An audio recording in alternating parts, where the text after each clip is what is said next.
அழாதடி, அழாத காவேரி. பாத்துக்கலாம் விடு. தேவையில்லாத சிந்தனையெல்லாம் உனக்குள்ள வச்சுக்காத.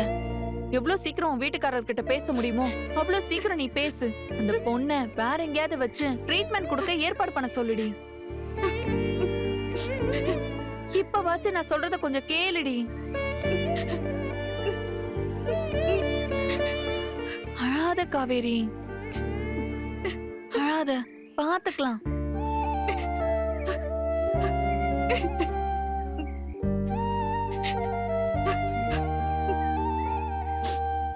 உன்னோட பர்த்டே ஃபங்க்ஷனை அவ்வளவு பெருசா பண்ணப்பவே உனக்கு கண்ணு பட்டுறோன்னு அம்மா வர சொல்லிக்கிட்டே இருந்துச்சு.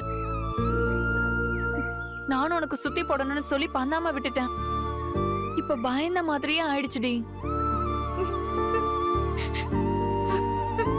நான் அம்மா கிட்ட வேற இதை எப்படி சொல்ல போறேனே தெரியலடி. அக்கா, அம்மாக்கு தெரிஞ்சா என்னதாங்க திட்டும். நீதாங்க நான் என்ன நிலைமையில இந்த முடிவு எடுத்தேன்னு அம்மாக்கு புரிய வைக்கணும் ப்ளீஸ்க்கா. ஆமா, என்னத்த புரிய வைக்க சொல்ற? மாத்தி மாத்தி ஏண்டேன்னு உசுரோட கொள்றீங்கன்னு அம்மா அழுது புலம்புறதுக்கு ஏத்த மாதிரி தானே நீயும் எதையாவது பண்ணி வைக்கிற.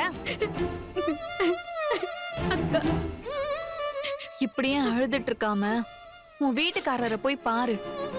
அவரா வந்து உன்கிட்ட பேசுவாருன்னு யோசிச்சுட்டு இருக்காம நீயா போய் பேசு. என்கிட்ட சொன்னதெல்லாம் அவரை டெஸ்ட் பண்ணிட்டுலாம் இருக்க முடியாது. அந்த மாதிரி இப்பவும் நீ அவரை டெஸ்ட் பண்ணிட்டு உட்கார்ந்துட்டு இருக்காத.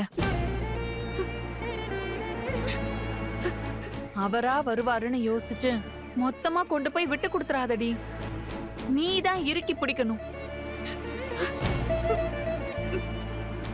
நீ புலம்புறதா புலம்பு, நான் எடுத்த முடிவுதான் அப்படியே நின்னுட்டு இருக்கல்ல. அழுது புலம்புவ, ஆனா உன் புருஷன்கிட்ட போய் பேச மாட்ட, அப்படித்தானே? நான் பேசுறேன்க்கா. எப்படி பேசுவ? இப்பவே போய் சூட்டோட சூட்டா பேசி எல்லாத்தையும் புரிய வச்சிரு. இப்பவே போய் நான் எப்படிக்கா பேசுறது? நான் பேசுறேன்.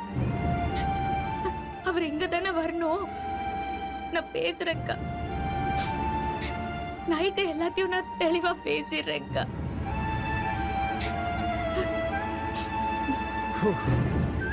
தாத்தா,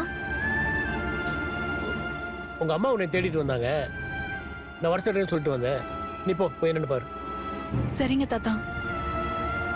காவேரி, அவர்கிட்ட பேசு.